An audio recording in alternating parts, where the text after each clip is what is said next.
చెప్పే ప్రసంగం ఏంటంటే పాడెను ముట్టిన జీవాధిపతి. పాడెను ముట్టిన జీవాధిపతి ఎవరు, ఏంటి, ఈ సందర్భం ఎక్కడ జరిగిందని మనం ఆలోచించగలిగితే, చదవబడిన లేఖన భాగంలో వీళ్ళు ఆలోచించగలిగితే లూకాసు వార్త 7వ అధ్యాయము, లూకాసు వార్త 7వ అధ్యాయము 13వ వచన భాగాన్ని చదువుతాం. ప్రభు ఆమె చూచి ఆమె యందు కనికరపడి ఏడవద్దని ఆమెతో చెప్పి దగ్గరకు వచ్చి పాడిన ముట్టగా మోయిచున్న వారు నిలిచిరి.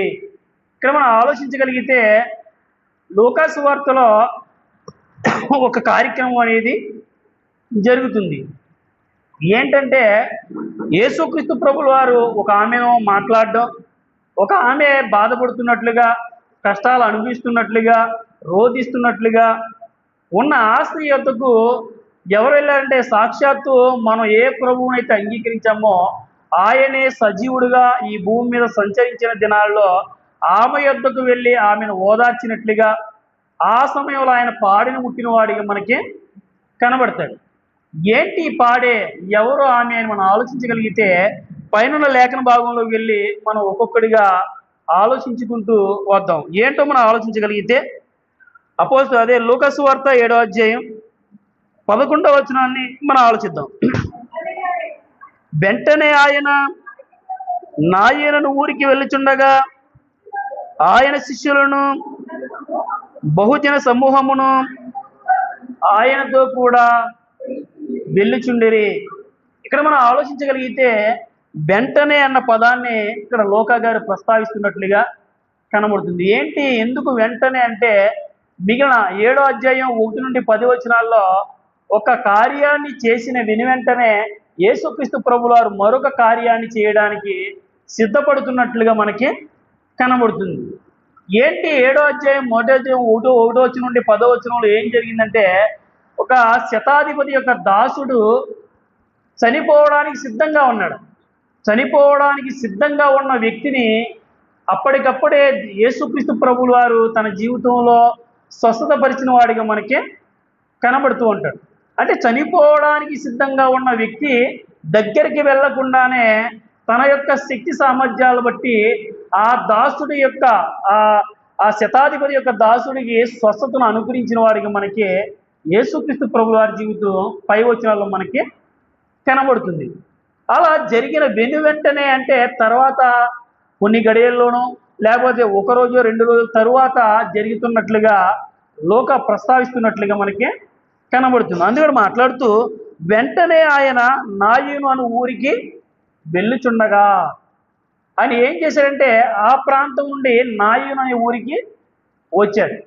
ఈ నాయను అనే ఊరు ఏంటి అని మనం ఆలోచించగలిగితే, నాయను అనే ఊరు గలిలయ ప్రాంతంలోని ఒక చిన్న గ్రామంగా మనకి కనబడుతూ ఉంటుంది. ఈ నాయను గ్రామం అనేది యూదులకు సంబంధించిన గ్రామంగా మనం గమనించాలి. అంటే గలిలయ ప్రాంతంలో ఒక చిన్న గ్రామంగా ఉన్న నాయను ఈ నాయను అనే గ్రామంగా పిలువబడుతుంది. ఈ నాయను అనే పదం హిబ్రూ భాషలో దీనికి ఉన్న అర్థం ఏంటి మనం ఆలోచించగలిగితే అందమైన అనే అర్థాన్ని సూచిస్తుంది.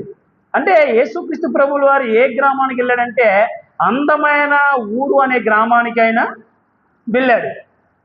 అంటే నాయను అనే ప్రాంతానికి ఆయన వెళ్ళినప్పుడు ఏం జరుగుతుందో కింద వచనాల్లో మనకి కనబడుతుంది. ఏం జరుగుతుందో 11వ వచనంలో మాట్లాడుతూ వెంటనే ఆయన నాయను అనే ఊరికి వెళ్ళుచుండగా, అంటే అందమైన ఊరిలో ఏం జరుగుతుందంటే ఒక విషాదం అనేది జరిగింది. ఆ అందమైన ఊరిలో అనేక మంది బాధపడుతున్న సంఘటన అనేది అక్కడ జరిగింది.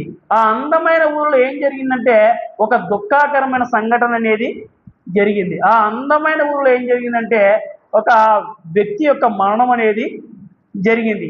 ఆ విషయాన్ని ముందే ఎరిగిన యేసుక్రీస్తు ప్రభుల వారు ఆ నాయను అనే గ్రామానికి వెళ్ళి వారిలో ఉన్న కలతను తీసివేయాలని, వారిలో ఉన్న దుఃఖాన్ని తీసివేయాలన్న ఆలోచన కలిగిన వాడిగా, భవిష్యత్తు ఎరిగిన వాడిగా యేసుక్రీస్తు ప్రభుల వారు ఏం చేశారంటే నాయను అనే ప్రాంతానికి ఆయన ప్రయాణమైన వాడిగా మనకి కనబడుతుంది. ఎందుకు ఈ సందర్భాన్ని రచించాడని మనం ఆలోచించగలిగితే, నాయూన్ అనే గ్రామం ఒక అందమైన గ్రామం అయితే, ఆ అందమైన గ్రామంలో భయంకరమైన విషాదం ఎప్పుడైతే చోటు చేసుకుందో ఆ గ్రామం అంతా ఏమైపోయిందంటే దుఃఖాక్రాంతమైనట్లుగా మనకి కనబడుతుంది. అలా దుఃఖాక్రాంతమైన ఆ ప్రాంతానికి ఎప్పుడైతే యేసుక్రీస్తు ప్రభులు వారు వెళ్ళి ఆ వారి జీవితంలో కార్యాన్ని చేశాడో, వెంటనే ఆ గ్రామం మరలా అందమైన గ్రామంగా, ఆనందకరమైన గ్రామంగా మారిన సందర్భాన్ని లోకా ఇక్కడ రాస్తున్నట్లుగా మనం గమనించాలి. ఏం జరుగుతుందో మనం ఆలోచించగలిగితే ఒక్కొక్కటిగా 11వ వచనంలో, వెంటనే ఆయన నాయీను అను ఒక ఊరికి వెళ్ళుచుండగా ఆయన శిష్యులను బహుజన సమూహమును ఆయనతో కూడా వెళ్ళుచుండెరి. ఇక్కడ యేసుక్రీస్తు ప్రభువారు నాయూన్ అనే ప్రాంతానికి ఒక్కడిగా వెళ్ళాల. ఆయనతో పాటు 12 మంది శిష్యులు, ఆ 12 మంది శిష్యులతో పాటు అనేక మంది ఆయనను వెంబడిస్తూ వెళ్ళినట్లుగా మనకి కనబడుతుంది. అంటే ఈయన వెంట అనేక మంది ఆయన వెంబడిస్తున్నట్లుగా మనకి కనబడుతుంది. ఇలా కనబడుతున్నప్పుడు ఏం జరుగుతుందో మనం మాట్లాడుతూ, ఆయన ఊరి గవుని యొద్దకు వచ్చినప్పుడు చనిపోయిన ఒకడు వెలుపలికి మోసుకొని పోబడుచుండెను. ఇక్కడ 2 సమూహాలు మనకి కనబడుతున్నాయి. ఈయన ఎప్పుడైతే నాయును ఆ ఊరి గవునికి చేరుకున్నాడో, ఆ గవునికి చేరుకోగానే ఆ ఊరిలో ఉండి ఒక సమూహం అనేది వస్తున్నారు. ఏంటనంటే 2 సమూహాలు మనకి ఇక్కడ కనబడుతున్నాయి. ఒక సమూహము ఎవరు అంటే జీవాధిపతిగా ఉన్న యేసుక్రీస్తు ప్రభుల వారిని వెంబడిస్తున్న సమూహముగా ఒక సమూహం కనబడితే, మరొక సమూహం ఏంటంటే పాడెను అంటే చనిపోయిన వ్యక్తిని పాడిపైన మోసుకొని వస్తున్న సమూహాలు మనకి కనబడుతున్నట్లుగా కనబడతాయి. అంటే 2 సమూహాలు ఒకరికి ఎదురుగా మరొకరు ఎదురవుతున్న సందర్భం ఇక్కడ నాయీను గ్రామంలో చోటు చేసుకున్నట్లుగా కనబడుతుంది. కనబడుతున్నప్పుడు ఏం జరుగుతుందో మనం ఆలోచించగలిగితే, ఆయన ఊరి గవుని ఎద్దుకు వచ్చినప్పుడు చనిపోయిన ఒకడు వెలుపలికి మోసుకొని పోబడుచుండెను. అతని తల్లికి అతడొక్కడే కుమారుడు, ఆమె విధవరాలు. ఆ ఊరి జనులు అనేకులు ఆమెతో కూడా ఉండిరి. ఇక్కడ మాట్లాడుతూ ఆ చనిపోయిన వ్యక్తి ఎవరు అని మనం ఆలోచించగలిగితే, ఆ చనిపోయిన వ్యక్తి ఎవరు అంటే ఒక విధవరాలి యొక్క కుమారుడు.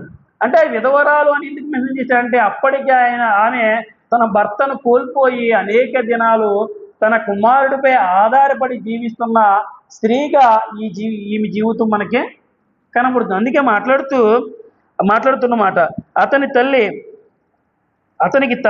అతని తల్లికి అతడొక్కడే కుమారుడు, ఆమె విధవరాలు. మరి ఆమెకి ఏమైనా ఇంకా సంతానం ఉందా అంటే ఒకే ఒక్కడు ఆమె గర్భాన పుట్టాడు. అప్పటికే భర్తను కోల్పోయిన ఆమె ఏం చేస్తుందంటే తన కుమారుడిపై ఆధారపడి జీవిస్తుంది. ఒకే ఒక కుమారుడు తన జీవితంలో ఉన్నాడు. ఆ ఒక కుమారుడు ఏమయ్యాడంటే ఆ ఒక కుమారుడు కాస్త చనిపోయిన వాడికి మనకి కనబడుతుంది. ఎవరి జీవితంలో చూడండి, ఇప్పుడు భర్తను కోల్పోయిన స్త్రీలను గమనించండి. ఎవరి కోసం బ్రతుకుతున్నావమ్మా అంటే, నేను ఎవరి కోసం బ్రతకాలి, నాకు ఇవ్వబడిన ఈ బిడ్డలు నా కొడుకు కోసమో నా కుమార్తె కోసమో బ్రతుకుతున్నానని భర్తను కోల్పోయిన స్త్రీ యొక్క ఆలోచన విధానం అలా ఉంటుంది. అంటే నేను బ్రతికినా నా బిడ్డ కోసమే, చనిపోయినా నా బిడ్డ కోసమే అని వారి జీవితంలో తమ బిడ్డల కోసమే ఎంతసేపు ఆలోచిస్తూ ఉండేవారిగా ఉంటారు. ఎప్పటికీ ఈమె భర్తను కోల్పోయిందంటే, ఏ కుటుంబంలో అయినా భర్త కోల్పోతే ఆ కుటుంబం ఆర్థికంగా ఎంతైనా బలహీనంగా ఉంటుంది. ఎందుకంటే కుటుంబాన్ని పోషకుడిగా, కుటుంబాన్ని నడిపించేవాడిగా, కుటుంబానికి ధైర్యవంతుడిగా ఎవరు ఉంటారంటే ఆ కుటుంబ యజమాని ఉన్నప్పుడు ఆ కుటుంబం ధైర్యంగా ఉంటుంది. అది ఎప్పుడైతే భర్తను కోల్పోయిందో ఈమె కుటుంబం ఆర్థికంగా నష్టాల గుండా ప్రయాణిస్తుంది. ఎప్పుడైతే భర్తను కోల్పోయిందో ఈమె భద్రతా వ్యవస్థ దెబ్బతిన్నట్లుగా కనబడుతుంది. భర్త ఉన్న కుటుంబాన్ని చూసే చూపు వేరుగా ఉంటుంది, భర్త లేని కుటుంబాన్ని చూసే చూపు వేరుగా. అంటే భద్రత ఆ విలువ అనేది కూడా తగ్గిపోతున్నట్లుగా సమాజాన్ని పరిశీలిస్తున్నప్పుడు మనకి కనబడుతుంది. అంటే ఆర్థికంగా బలహీనపడిపోయింది, ప్రొటెక్షన్ పరంగా బలహీన స్థితిలో ఉంది. ఇలాంటి స్థితిలో ఆమె ఏం చేస్తుందంటే తన కుమారుని మీద ఆధారపడి జీవిస్తున్న ఆ సమయంలో తను ఏ కుమారుని అయితే నమ్ముకుందో ఆ కుమారుడు కూడా చనిపోయినప్పుడు ఆ తల్లి ఎంత తల్లడిల్లిపోయిందో మనం ఆలోచించాలి. ఇక తన జీవితంలో ఇంక దేనికోసం బ్రతకాలి, నేను ఎవరి కోసం బ్రతకాలి, దేనికోసం సంపాదించాలి, ఎందుకు జీవించాలి అన్న ఆలోచన అనేది మన మదిలో రేకెత్తిస్తున్నట్లుగా కనబడుతుంది. అలాంటి విషయమే ఈ విధవరాలి యొక్క తల్లిగారిలో కలుగుతున్న సందర్భం. అలా జరుగుతున్నప్పుడు మాట్లాడుతూ మోసుకొని పోబడుచుండును. అతని తల్లికి అతడు ఒక్కడే కుమారుడు, ఆమె విధవరాలు, ఆ ఊరి జనులు అనేకులు ఆమెతో కూడా ఉండిరి. అక్కడ రాయబడిన మాట, ఆమెతో కూడా, ఆ ఊరి జనులు ఆమెతో కూడా ఉండిరి అంటున్నాడు. ఉండిరి అంటున్నాడంటే ఈమె ఎంత మంచి బ్రతుకును బ్రతుకుంటే అంతమంది ఆమెని ఓదార్చడానికి, ఆమెని బలపరచడానికి, ఆమెని ధైర్యాన్ని చెప్పడానికి అంతమంది ఉన్నారో మనం ఆలోచించవలసిన అవసరం ఎంతైనా ఉంది. ఎందుకంటే సాధారణంగా మన జీవితంలో మనం చాలా విషయాల్లో బాధపడుతూ ఉంటాం. నా అన్నవారు నాకు దూరం అయిపోయారు, నా రక్త సంబంధికులే నాకు దూరం అయిపోయారు, నా తోబుట్టువులే దూరం అయిపోయారు, నేను ఎవరినైతే అమితంగా ప్రేమించామో వారే దూరం అయిపోయారని అనేక సందర్భాల్లో మనం బాధపడుతూ ఉంటాం. కానీ ఈమె కుమారుని కోల్పోయిన ఆ సందర్భంలో ఆమెతో ఎంతమంది ఉన్నారో అక్కడ రాయబడుతున్న మాట మనం ఆలోచించగలిగితే, ఆ ఊరి జనులు అనేకులు ఆమెతో కూడా ఉండి, రాయబడిన ప్రతి లేఖనాన్ని మనం ఆలోచించాలి. ఆ ఊరిలో అనేక మంది జనులు ఆమెతో కూడా ఉన్నారు అని మాట్లాడుతున్నారు.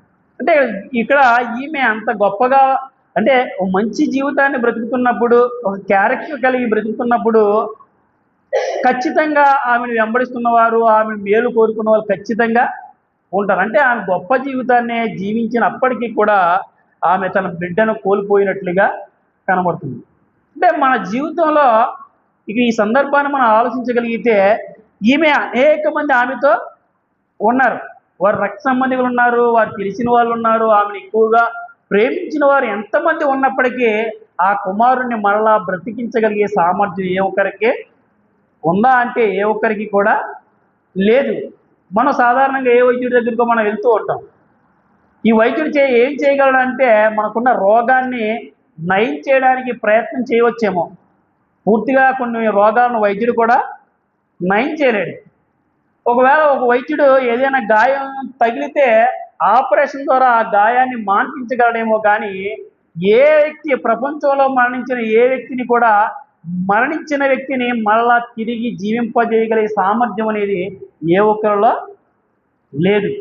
అంటే ఇక్కడ ఇంతమంది ఆమెకి అంతమంది అనుచరులు ఉన్నప్పటికీ, అంతమంది బంధువులు ఉన్నప్పటికీ, అంతమంది తెలిసిన వారు ఉన్నప్పటికీ కూడా చివరికి ఏం చేశారంటే, ఆ కుమారుడు చనిపోయిన వెనువెంటనే వీరు చేస్తున్న పని ఏంటంటే, ఆ కుమారుని పాడి పైన పెట్టి ఆయన్ని మోసుకుని వెళ్ళిపోతున్నట్లుగా కనబడతారు. మన జీవితంలో నువ్వు ఎంత గొప్పవాడైనా కావచ్చు, నీ లోకంలో ఎంత సంపాదించిన వాడైనా కావచ్చు, ఈ లోకంలో ఎన్ని పేరు ప్రఖ్యాతులు కలిగిన వాడైనా కావచ్చు, నువ్వు మరణించిన వెంటనే నీ భార్య నిన్ను సాగనంపుతాడు, నీ బిడ్డలు నిన్ను సాగనంపుతాడు. ఏ విశ్వాసులైతే అనుక్షణం నీ వాక్యాన్ని విన్నారో ఆ విశ్వాసులే నీ కూడా వచ్చి నిన్ను సాగనంపుతాడు. అంటే నీ మరణంతో నా అనుకున్న వాళ్ళు నిన్ను విడిచిపెడతారు.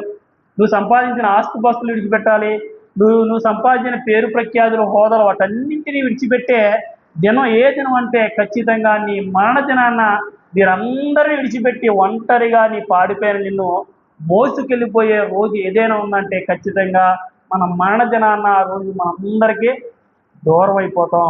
ఆ రోజు ఏ ఒక్కరు కూడా నిన్ను ఎంతగా ప్రేమించినా నీ మరణం తర్వాత నిన్ను ఉంచుకోరు. కనుక మన జీవితంలో ఏ స్థితిలో ఉన్నప్పటికీ ఈ లోకమందే ప్రభువుని కలిగి ఉండవలసిన అవసరం ఎంతైనా ఉంది. దేవుడికి ఇవ్వవలసిన సమయాన్ని ఖచ్చితంగా ఇవ్వాలి. నా కుటుంబం అంటూ అహర్నిశలో కష్టపడి సంపాదిస్తున్నావేమో, కానీ నువ్వు మరణం తర్వాత నువ్వు చిల్లి ఏ చిల్లి గవ్వ కూడా ఏమీ అట్టికెళ్ళలేని వాడిగా మిగిలిపోతావు. కనుక నీ జీవితాన్ని నీవే భద్రపరుచుకోవాలి, నీ జీవితాన్ని నీవే కాపాడుకోవాలి, నీ రక్షణ నీవే సంపాదించుకోవాలి. నీ కుమారుడి రక్షణ నీకు రాదు, నీ రక్షణ నీ కుమారునికి రాదు, ఒక భార్య రక్షణ భర్తకే రాదు. ఎవరికి వారే సంపాదించుకోవాల్సింది ఏదైనా ఉందంటే అది ఖచ్చితంగా రక్షణ అని మనం ఖచ్చితంగా ఒప్పుకోక తప్పదు. కనుక ఇక్కడ అంతమంది ఉన్నప్పటికీ కూడా, అంతమంది బంధువులు ఉన్నప్పటికీ కూడా ఆ వ్యక్తిని కాపాడలేని సమర్థులుగా, ఉండిపోయారంటే మానవుని యొక్క శక్తి పరిమితమైనది, దేవుని యొక్క శక్తి అపరిమితమైనదని మనం ఖచ్చితంగా ఒప్పుకోవాలి. ఇంకా మనం ఆలోచించగలిగితే 7వ అధ్యాయం 13వ వచనంలో రాయబడిన మాట, ప్రభు ఆమెను చూచి ఆమె యందు కనికరపడి ఏడవద్దని ఆమెతో చెప్పి దగ్గరకు వచ్చి పాడెను పుట్టగా అంటాడు. ఇక్కడ రాయబడిన మనం ఆలోచించగలిగితే మొట్టమొదట యేసుక్రీస్తు ప్రభుల వారు భవిష్యత్తులో అంటే నాయన్ అనే గ్రామంలో ఏం జరుగుతుందో ముందే ఎరిగిన వాడిగా, ఒక తండ్రి తమ బిడ్డల జీవితంలో జరగబోతున్న ప్రమాదాన్ని ముందే ఎరిగితే పరుగు పరుగున ఆ ప్రమాదం నుండి కాపాడాలని ఒక తండ్రి ఏ బిడ్డల పట్ల అయితే జాలి కలిగి ఉంటాడో అలాంటి జాలి కలిగిన వాడిగా యేసుక్రీస్తు ప్రభుల వారు జీవితం మనకే కనబడుతుంది. ఆయన కనికరము గల దేవుడు గనుక వెను వెంటనే ఆయన శతాధిపతి యొక్క దాసులు స్వస్థపరచబడగానే వెను వెంటనే నాయని గ్రామానికి పరుగున వస్తున్నవాడిగా కనబడతాడు. ఆ పరుగున వస్తున్న ఆ సందర్భంలో ఆయనకి ఎదురవుతున్నది ఏంటంటే పాడిని మోసుకుని వెళ్ళిపోతున్నట్లుగా, ఆ వ్యక్తి వెళ్ళిపోతున్న ఆమె జీవితాన్ని గురించి ప్రస్తావిస్తున్నట్లుగా కనబడతారు. 13వ వచనంలో ఏమన్నా అంటే ఆమె ప్రభు ఆమెను చూచి ఆమె యందు కనికరపడిన వాడిగా మనకి కనబడతాడు. మన జీవితంలో ప్రభువే కనికరపడ్డాడంటే ఆయన ఎంత దయగలిగిన వాడో, ఎంత కనికర సంపన్నుడో మనం అర్థం చేసుకోవాల్సిన అవసరం ఎంతైనా ఉంది. మన మీద అందరు కనికరపడరండి, అర్థమవుతుందా? మన మీద మనుషులుగా మన సహోదరులు కానీ, మన విశ్వాసులు కానీ, మన రక్త సంబంధికులు కానీ ఏదైనా ప్రమాదంలో ఉంటే అందరూ కనికరపడతారా అంటే అందరూ కనికరపడే మనస్తత్వం అందరిలో ఉండదు. కానీ మనం నమ్మిన ప్రభు ఎలాంటి వాడంటే ఆయన కనికర సంపన్నుడిగా మనకే మాట్లాడుతున్నాడు. వెంటనే ఆయన గురించి ఆమె గురించి ఆ ప్రభు ఆమెను చూచి ఆమె యందు కనికరపడ్డాడు. వెంటనే కనికరపడి ఆయన చేస్తున్న పని ఏంటంటే ఏడవద్దని ఆమెతో చెప్పి, ఒక వ్యక్తి, ఒక సామాన్యమైన వ్యక్తి ఒక తల్లిని ఓదారుస్తున్నట్లుగా సృష్టికర్త అయిన దేవుడే, సకల సృష్టి ఏలినవాడు, ఆయన ద్వారా సర్వప్రపంచంలో ఆయన ద్వారా సమస్తము కలిగినని యోహాను సువార్తలో రాయబడుతుంది. అలాంటి యేసుక్రీస్తు ప్రభువు వారు మానవుడిగా ఈ లోకముందు ఆమె యొద్దకు వచ్చి మాట్లాడుతున్న మాట అంటే ఏడవద్దని ఆమెతో చెప్పి, అమ్మ ఏడవద్దని ఆమెను ఓదారుస్తున్న వాడిగా మనకి కనబడుతున్నాడు. అంటే నీ స్థితి ఏదైనా, నీ ఏ ఇబ్బందిలో ఉన్నా ఆ ఇబ్బందిని ఇబ్బందిగా కరెక్ట్గా ఎవరు అర్థం చేసుకోగలరంటే నీవు నమ్మిన ప్రభు మాత్రమే అర్థం చేసుకోగలరు. నీ యొక్క బాధ అందరితో చెప్పుకోలేము, నీ యొక్క బాధ యొక్క తీవ్రత అందరికీ అర్థం కాదు, అర్థమవుతుందా? ఈమె యొక్క ఉన్న తీవ్రత అందరికీ అర్థం కావచ్చేమో, కానీ ఖచ్చితంగా యేసుక్రీస్తు ప్రభుల వారికి తెలుసు ఆమె ఎంతగా రోధిస్తుందో, ఎంతగా బాధపడుతుందో, ఎంతగా భవిష్యత్తులో బిడ్డను కూడా కోల్పోయిందంటే ఈమెకంటూ ఆధారం ఎవరు కూడా లేరు. వృద్ధాప్య స్థితిలోనికి వచ్చిందంటే ఈమెను చూచేవారు ఏ ఒక్కరు కూడా లేరు. వీటన్నింటినీ ఖచ్చితంగా ఆమె ఆలోచించి ఉంటుందా అంటే ఖచ్చితంగా ఆలోచించి ఉంటుంది.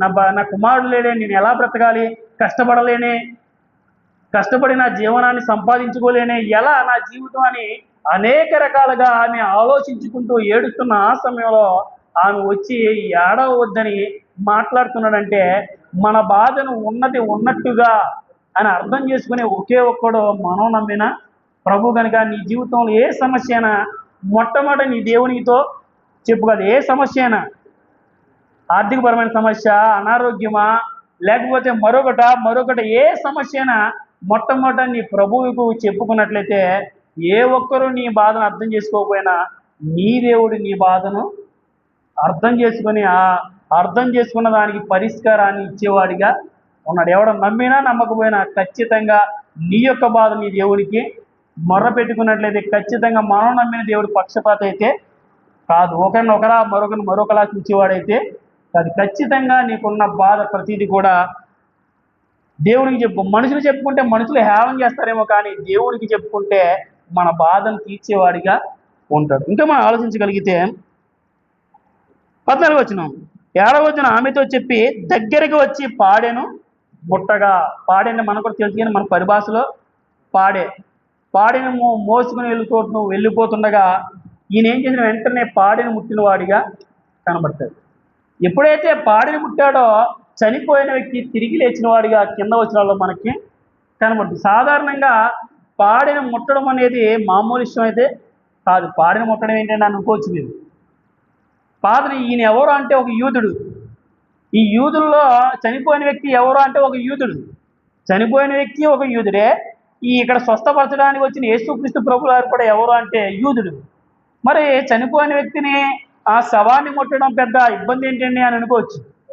ధర్మశాస్త్ర ప్రకారం మనం ఆలోచించగలిగితే ప్రధాన యాజకుడు వేరు, యాజకుడు వేరు. మీకు అర్థమవుతుందా?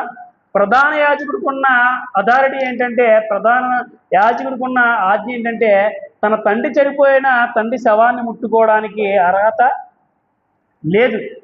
ప్రధాన యాజకుడి యొక్క తల్లి చనిపోయినా, తండ్రి చనిపోయినా, తన కుమారుడు చనిపోయినా వెళ్ళి నేను దగ్గరుండి మంచి చెడు చూస్తాను అనడానికి ప్రధాన యాజకుడికి ఆ అథారిటీ దేవుడు ఇచ్చినట్లుగా లేదు. ఎందుకంటే ఎప్పుడైతే ఆ ప్రధాన యాజకుడు ముట్టుకుంటాడో వెంటనే శవము ముట్టినవాడు అపవిత్రుడిగా ఎంచబడతాడు.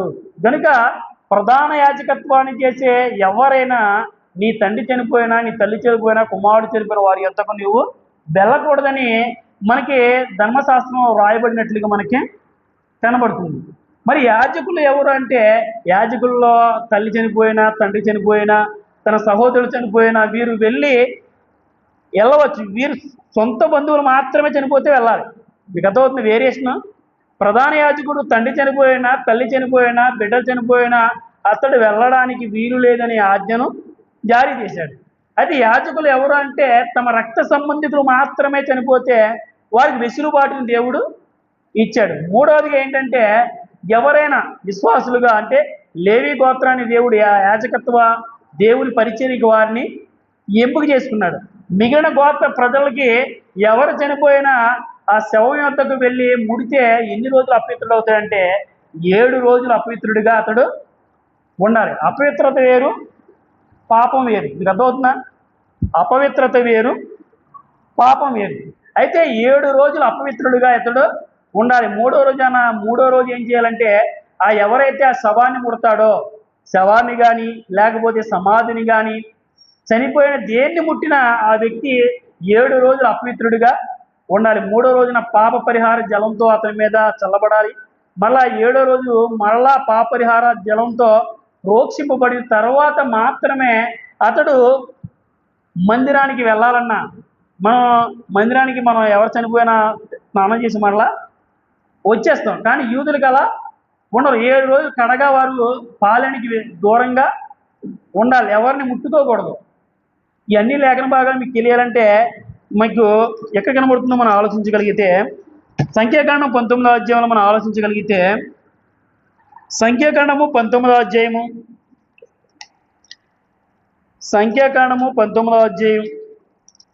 11వ వచన భాగాన్ని మనం ఆలోచించగలిగితే, ఏ నరసమును ముట్టినవాడు 7 దినములు అపవిత్రుడై యుండును. అతడు 3 దినములు ఆ జలముతో పాపశుద్ధి చేసుకుని 7వ దినమున పవిత్రుడగును. అయితే వాడు 3వ దినమున పాపశుద్ధి చేసుకుని ఎడల 7వ దినమున పవిత్రుడు కాడు. చేసుకొనని ఎడల నరసమును ముట్టువాడు అట్లు పాపశుద్ధి చేసుకొని ఎడల వాడు యెహోవా మందిరమును అపవిత్ర పరుచువాడగును. అంటే ఆ వ్యక్తిని పరిశుద్ధపరచుకోకుండా ఆ మందిరానికి వస్తే అపవిత్రుడిగా ఎంచబడతాడు. అపవిత్రుడు అయిన వాడు అతడు జనులలో నుండి కొట్టివేయబడును అని ఒక ఆజ్ఞను కూడా దేవుడు జారీ చేశాడు. అంటే చనిపోయిన వ్యక్తినే కదా అని ఎవరు పడితే వారిని ముట్టుకోవడానికి ఆనాటి సమాజంలో అనేక ఆజ్ఞలతో కూడుకున్నట్లుగా మనకి కనబడుతుంది. అలాంటి సమయంలో యేసుక్రీస్తు ప్రభులు వారు, యూదుడుగా ఉన్న ఈ యేసుక్రీస్తు ప్రభులు వారు చనిపోయిన వ్యక్తి యొక్క పాడి శవాన్ని ముట్టినవాడిగా కనబడతాడు. మరి ఇతడు అపవిత్రుడైపోవాలి కదా అంటే, ఇక్కడే ఆయనకున్న గొప్పతనం మనకు లేని విషయాన్ని గురించి ఇక్కడ ఆయన పరిశుద్ధుడు. ఆయన ముడితే మరణించిన వ్యక్తి తిరిగి లేచిన వాడిగా మనకి కనబడతాడు. మనం ఒక వ్యక్తిని, చనిపోయిన వ్యక్తిని ముట్టుకుంటే మనం అపవిత్రులు అవుతామేమో, కానీ యేసుక్రీస్తు ప్రభులు వారు చనిపోయిన వ్యక్తిని ముట్టుకుంటే ఆయన అపవిత్రుడైతే అయ్యే అవకాశం లేదు. ఆయన పరిశుద్ధుడు. ఆయనకున్న ప్రత్యేకతే ఆయన పరిశుద్ధుడిగా మనకి కనబడతాడు. ఈరోజు మన సమాజంలో మనం ఆలోచించగలిగితే, ఈరోజు ఆదివారం ఎవరైనా అన్యజనులు కానీ మిగిలిన వారు కానివ్వండి, ఏదైనా దేవాలయానికి వెళ్ళినప్పుడు ఆడవాళ్ళలో ఋతుస్రావం అని ఉంటుంది కదా, మీకు తెలియని ఉంది. ఋతుస్రావం జరిగినప్పుడు వారు ఏ దేవాలయానికి వెళ్ళరు. ఎందుకంటే వీరు దేవాలయానికి వెళ్తే దేవాలయం అపవిత్రపరచబడుతుంది అని వారు దేవాలయానికి వెళ్ళడానికి ఇష్టపడరు. కొన్ని దేవాలయాలు ఉంటాయి, అమావాస్య రోజుని లేకపోతే చంద్రగ్రహణం పట్టిన రోజుని అప్పుడు దేవాలయాలకు తలుపులు వేస్తారు. ఎందుకంటే దేవునికి అపవిత్రత అంటుకుంటుంది, తనకున్న పవిత్రతను కోల్పోతాడు అని కొన్ని దేవాలయాలు కూడా మూతలు వేసి తలుపులు వేసేస్తారు. ఆ రోజు దర్శనాలు నిలిపివేస్తారు. అంటే అపవిత్రత అనేది దేవునికి అంటుకుంటే దేవుడు కూడా అపవిత్రుడు అయిపోతాడు అన్నది మిగిలిన సమాజంలో ఉన్న ఆలోచన. అయితే బైబిల్ కలిగిన మన జీవితాల్లో క్రీస్తును అంటుకుంటే అపవిత్రం అనేది ఆయనలో ఉండదు, కానీ ఆయన మనల్ని ముట్టుకుంటే మనం పరిశుద్ధులుగా మలచబడతాం. మనం ఆయన ముట్టుకుంటే అపవిత్రుడయ్యేవాడైతే కాదు. ఆయనకి మనకున్న ప్రత్యేకత ఏంటంటే, మనం క్రైస్తవులుగా మీరు ఋతుస్రావంలో ఉన్న మీరు ధైర్యంగా మందిరానికి రావచ్చు. ఎటువంటి ఇబ్బంది అనేది లేదు. చాలా సంఘాల్లో ఋతుస్రావంలో ఉన్న స్త్రీలు, కడగా ఉన్న స్త్రీలు, లేకపోతే మరణించిన వారు మందిరానికి వెళ్ళకూడదని చెప్పేవాళ్ళు చాలామంది ఉన్నారు. కానీ అది కొత్త నిబంధన ప్రభువును కలిగిన మనకు వర్తించేదైతే కాదు. ఒకనాడు యూదులకు వర్తించొచ్చేమో, కానీ మనకైతే వర్తించదు. మనం నమ్మిన యేసుక్రీస్తు ప్రభులో అతి పరిశుద్ధుడు. ఆయన మనం ముట్టుకోగానే మనం ఇక్కడ కింద వచ్చిన మనం ఆలోచించగలిగితే ఏం జరిగిందో, అలాంటి పరిశుద్ధుడు ఎప్పుడైతే జీవాధిపతి ఎప్పుడైతే ఆ శవాన్ని ముట్టాడో ఏం జరిగిందో రాయబడిన మాట. మళ్ళీ వెళ్ళిపోదాం. లోకసువార్త 7వ అధ్యాయం.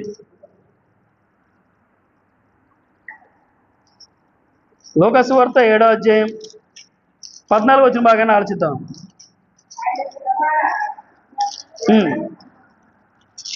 చదవండి. ఆయన చిన్నవాడా, లెమ్మని నీతో చెప్పుచున్నాననగా ఆ చనిపోయిన వాడు లేచి కూర్చుండి మాటలాడసాగాను. సరిపోదండి.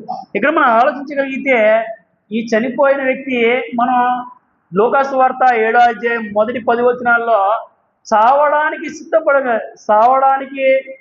సిద్ధమై ఉన్న వ్యక్తిని ప్రభు స్వస్థపరిచిన వాడిగా కనబడతాడు. అంటే చనిపోలే ఆ వ్యక్తి, చావడానికి దగ్గరగా ఉన్న వ్యక్తిని స్వస్థపరిచిన సామర్థ్యం కలిగిన వాడిగా యేసుక్రీస్తు ప్రభు వారి జీవితం కనబడుతుంది.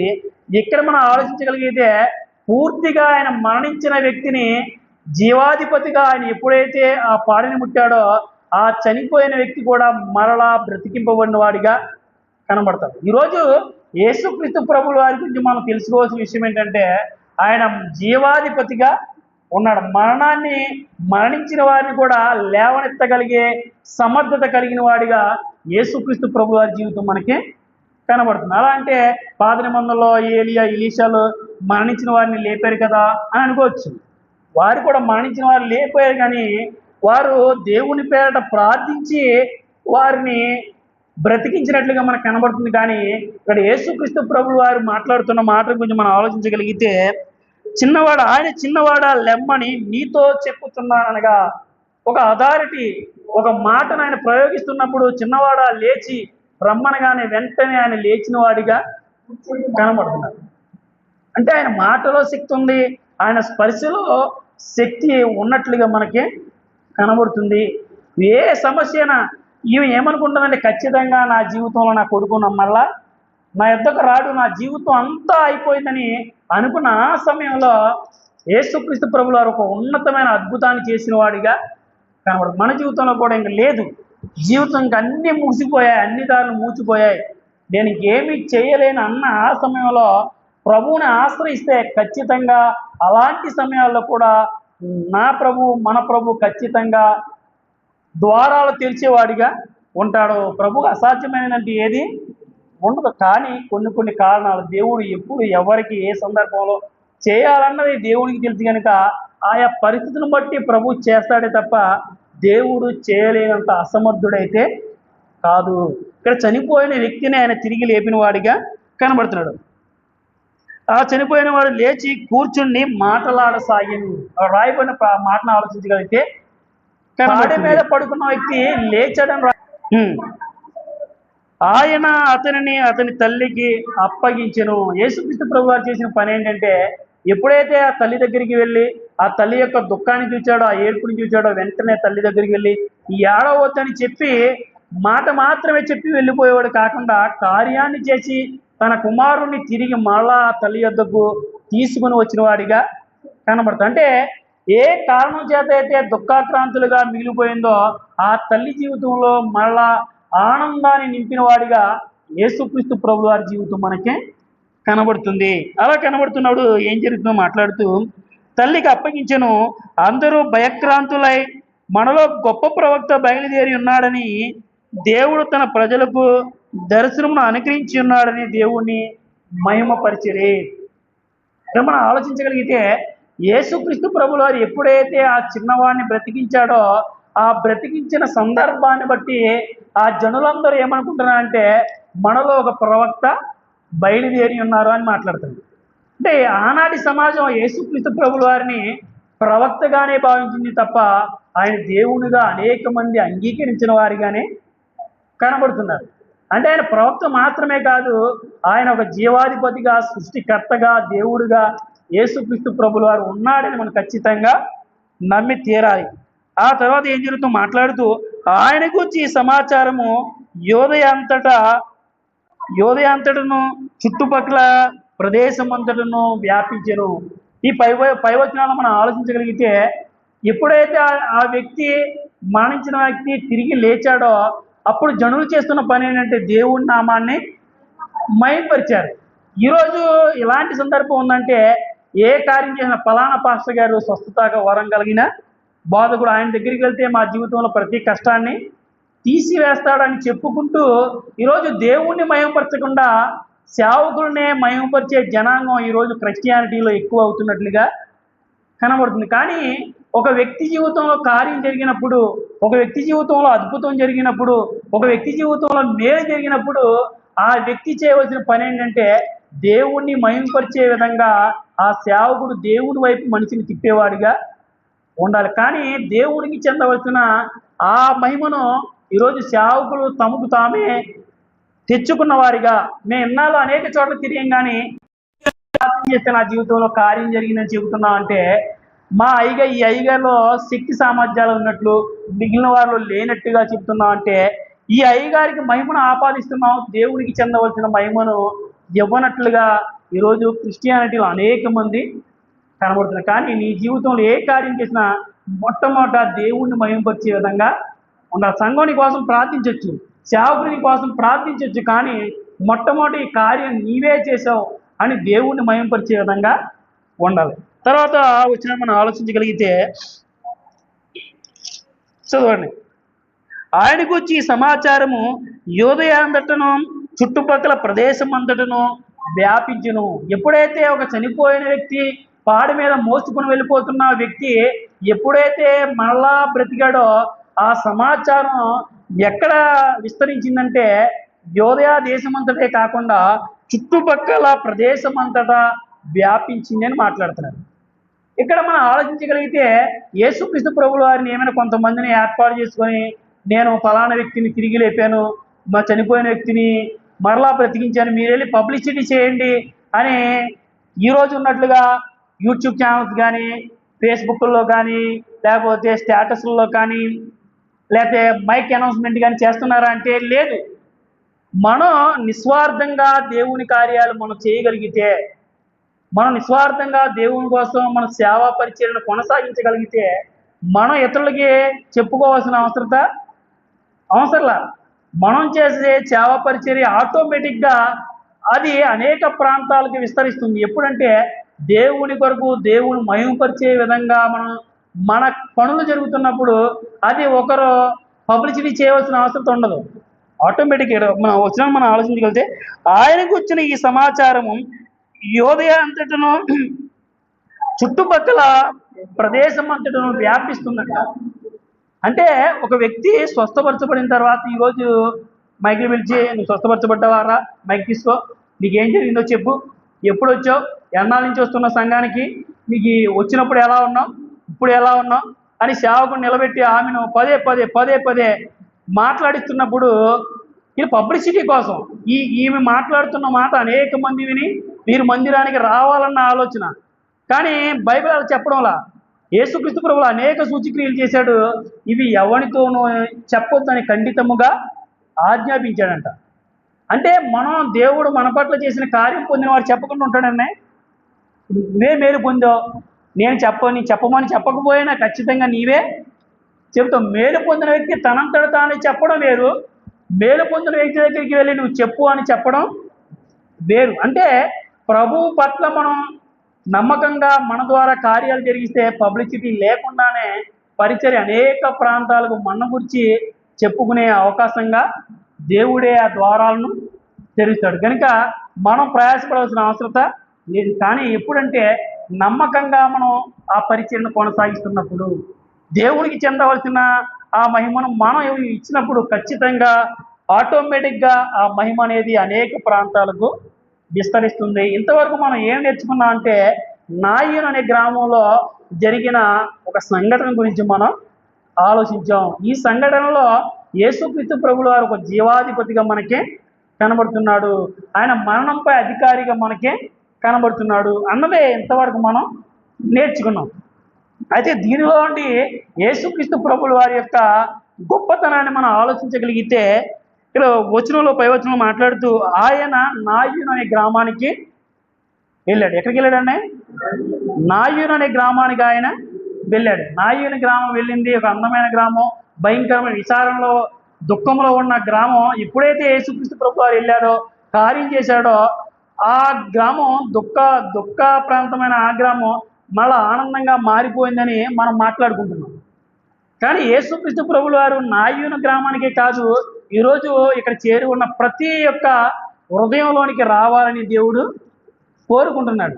నాయుని గ్రామం వెళ్ళాడని చెప్పుకోవడం కాదు, కానీ ప్రపంచంలో ఉన్న ప్రతి మానవుని యొక్క హృదయం దగ్గరికి వెళ్ళి ఆయన తలుపు తడుతూ నీ హృదయంలోనికి నేను రావాలని కోరుకుంటున్నాడని వాక్యం ద్వారా, సేవకుల ద్వారా, వర్తమానాల ద్వారా పదే పదే నీ హృదయాన్ని తడుతున్నప్పుడు ఆ ప్రభువుని ఆహ్వానించే వారిగా మన జీవితాలు ఉన్నాయా లేవా అని పరిశీలించుకోవాల్సిన అవసరం ఎంతైనా ఉంది. ఆ నాయన్ అనే గ్రామం భయంకరంగా దుఃఖంలో నిండిపోయిన ఆ గ్రామం ఎప్పుడైతే ప్రభు ఆ గ్రామంలోనికి వెళ్ళాడో ఆ గ్రామం యొక్క స్థితిగతులు మారిపోయాయి. నీ జీవితంలో, నా జీవితంలో కూడా ప్రభువును అంగీకరించగలిగితే నీ స్థితిగతులు, నా స్థితిగతులు, నీ ఆధ్యాత్మిక స్థితి, నా ఆధ్యాత్మిక స్థితి ఖచ్చితంగా మార్చబడాలంటే ప్రభు నీ హృదయం అనే మందిరంలోనికి, ఆ మదిలోనికి ఖచ్చితంగా రావాలి.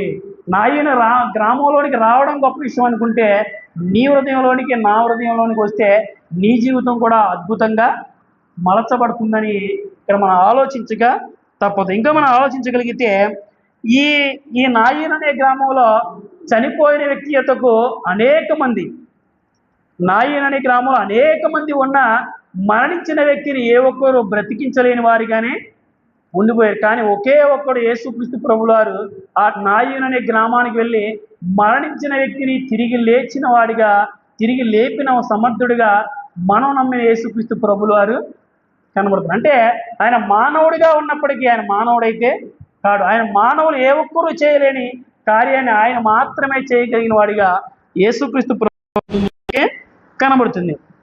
ఇంకా ఆయన ఎలాంటి వాడంటే, ఆయన మిగిలిన వారందరూ కూడా మరణించిన వ్యక్తిని మనం ఏం చేస్తాం, చనిపోయిన వ్యక్తిని పాతి మీద తీసుకుని వెళ్ళి పాతి పెట్టాలని మరణాన్ని స్వాగతించిన వారిగా కనబడతారు. ఏమైంది, మనం ఏం చేస్తామమ్మా, ఆ కుమారుడు బ్రతకాలని మనం కోరుకున్నాం, ఆ కుమారుడు ఉంటే నీ జీవితం బాగుంటుందని ఆ పెద్ద ఆమె దగ్గరికి వెళ్ళి చెప్పుంటారు.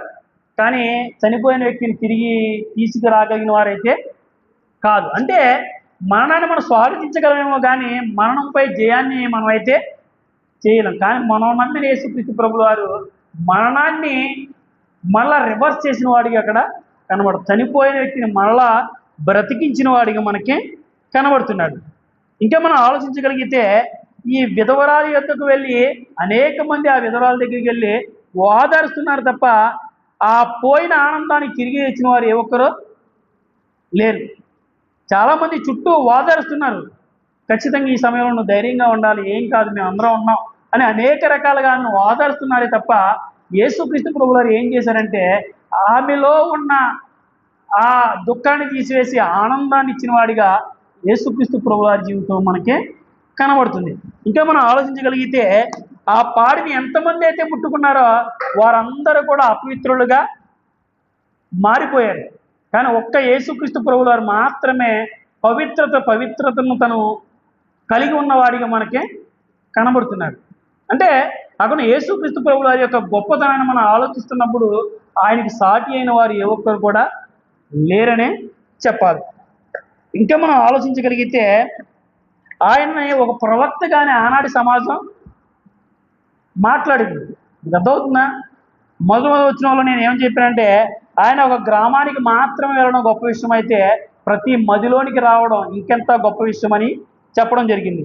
రెండవదిగా అనేక మంది ఆమెకి ఇవ్వలేని, అనేక మంది ఉన్న బ్రతికించలేని ఆ స్థితిలో ఒక్కడే యేసుక్రీస్తు ప్రభువు వారు మరణించిన వారిని తిరిగి లేపాడని మనం నేర్చుకున్నాం.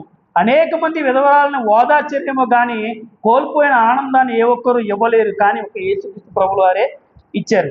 ఇంకా ఆయన పాడిన ముట్టే మిగిలిన వారు పవిత్రులైపోయారేమో కానీ యేసుక్రీస్తు ప్రభువు వారు తన పవిత్రతను కోల్పోవని వాడిగా మనకి కనబడుతున్నాడు. ఇంకా మనం ఆలోచించగలిగితే ఆయన మరణాన్ని స్వాగతించారేమో కానీ యేసుక్రీస్తు ప్రభువు వారు మరణం నుండి లేపిన వాడిగా మనకి కనబడుతున్నాడు. అక్కడ ఉన్న వాళ్ళందరూ యేసుక్రీస్తు ప్రభువు వారి ప్రవక్తగానే అనుకున్నారు తప్ప ఆయన జీవాధిపతి అన్న ఆలోచన, ఆయనే సృష్టికర్త అన్న ఆలోచన వారు విస్మరించిన వారిగా కనబడుతుంది.